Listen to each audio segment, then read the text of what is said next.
In the heart of Arkansas, amidst the sprawling fields and the hum of rural life, Jill Duggar lived under the watchful eyes of her devout family. The Duggar household, known for its strict adherence to conservative values, had always been a sanctuary of order and tradition. Yet, beneath the surface of this structured existence, Jill harbored dreams of a love story uniquely her own. The unseen connection. At the tender age of 15, Jill's world was a tapestry of homeschooling, church activities, and family gatherings. Her interactions with the opposite sex were minimal, governed by the family's stringent rules. But fate had other plans. One evening, during a church event, Jill met a young man named Daniel.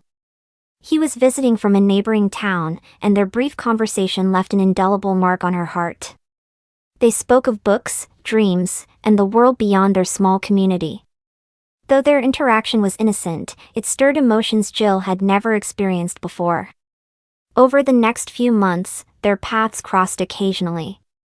They exchanged letters, carefully worded and monitored by their families.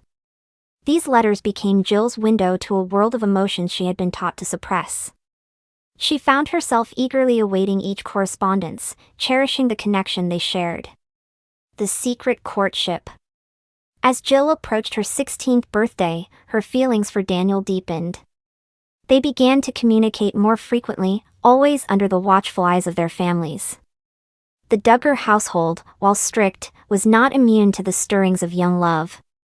Jill's parents, Jim, Bob, and Michelle, noticed the blossoming relationship and, after much deliberation, decided to allow a formal courtship. However, this courtship was unlike the publicized ones of her older siblings. Jill and Daniel's relationship was kept private, a secret shared only between them and their immediate families. They met in secluded spots, away from prying eyes, and their conversations were filled with dreams of a future together. Despite the secrecy, the bond they shared grew stronger. They spoke of marriage, of building a life together, and of the challenges they would face. Jill found in Daniel a partner who respected her values and shared her vision for the future. The revelation. Years passed, and Jill and Daniel's relationship matured.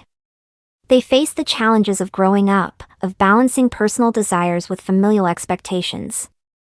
Their secret courtship became a source of strength, a testament to their commitment to each other. When Jill turned 20, her parents decided it was time to reveal the relationship to the extended family. The announcement was met with mixed reactions. Some were supportive, while others questioned the secrecy and the unconventional nature of their courtship. Despite the controversy, Jill and Daniel stood firm in their decision.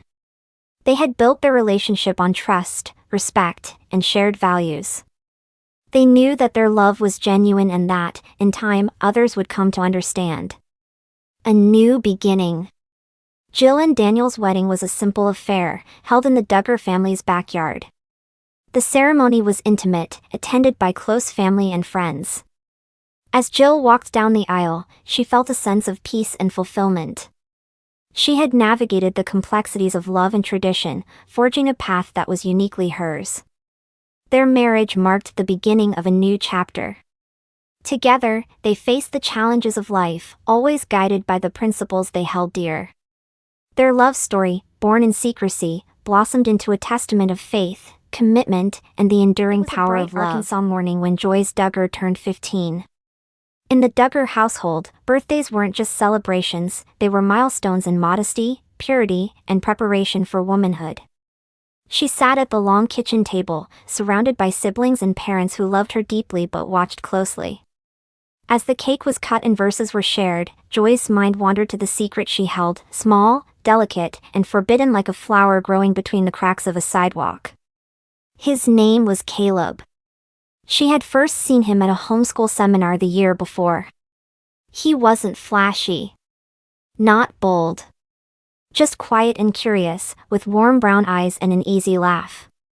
He wore the kind of clothes her father would approve of and carried a Bible with frayed corners. But his questions, challenged everything. About faith.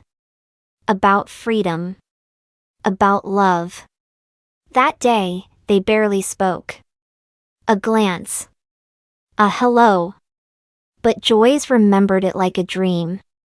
And when she saw him again at a family friend's wedding, it was as if the universe had offered her a second chance. They talked under the willow tree behind the church, hidden from the crowd. He asked what she liked to read.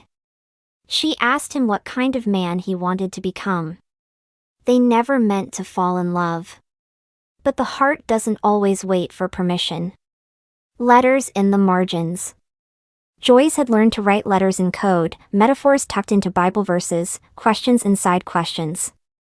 She hid them in the covers of old devotionals or passed them to Caleb during group youth meetings. His words were poetry. "Sometimes, I dream that we're in a different world," he wrote. "Where love is not a schedule, and courtship doesn't come with rules like tax codes." She knew what he meant. In her house, love was intentional, public, and chaperoned. But what they had was private, quiet, growing in the shade where no one could judge it. Her mother often reminded her, "Your heart is like a garden, guard it carefully." But Joyce wasn't sure if guarding a garden meant locking it up forever. Didn't flowers need sun and wind and, occasionally, risk? Storm at sunset. One rainy afternoon, Joyce's older sister Jana found a folded note in her skirt pocket, something she'd forgotten to move. It was from Caleb. Nothing scandalous. Just a passage from Proverbs and a hand-drawn sketch of a willow tree. But in the Duggar home, even innocence required explanation. The confrontation was gentle but firm. Her parents, Jim Bob and Michelle, sat her down in the family room while younger siblings watched cartoons in the background. Her mother looked heartbroken. "Joyce, we only want what's best for you." "I know," Joyce whispered. "But what if I know what's best for me?" That line hung heavy in the air. Jim Bob's face didn't betray anger, but concern. "Do you understand what kind of world you're stepping into by hiding something like this?" She did. And still, she didn't regret it. In the weeks that followed, the letters stopped. Her phone was taken. Youth events were limited. Caleb disappeared like a ghost in the wind. But hearts, once awakened, don't sleep easily. "Run with me." Joyce was 17 when she saw him again. At a Christian music festival in Tennessee. He was older, leaner, his hair longer. They hadn't spoken in over a year. Yet the moment they made eye contact, everything else vanished. They didn't run. They walked. Casually. Quietly. Around the outer edge of the field, where the speakers buzzed and families picnicked. He told her he had started working in a Christian bookstore. She told him she was studying midwifery like her sister Jill. When he asked if she still thought about him, she didn't lie. Every single day. The next 6 months were full of secret plans and stolen moments. He drove 3 hours every other week just to see her from a distance. They had one rule: no touching, no crossing any lines that would betray her values. But emotionally, they were already halfway to forever. The midnight vow. At 19, Joyce had grown into herself. She wasn't just a daughter or a sister, she was a woman with dreams of a life outside the spotlight. Quiet, faithful, yet ready to write her own story. She and Caleb decided they'd marry in secret.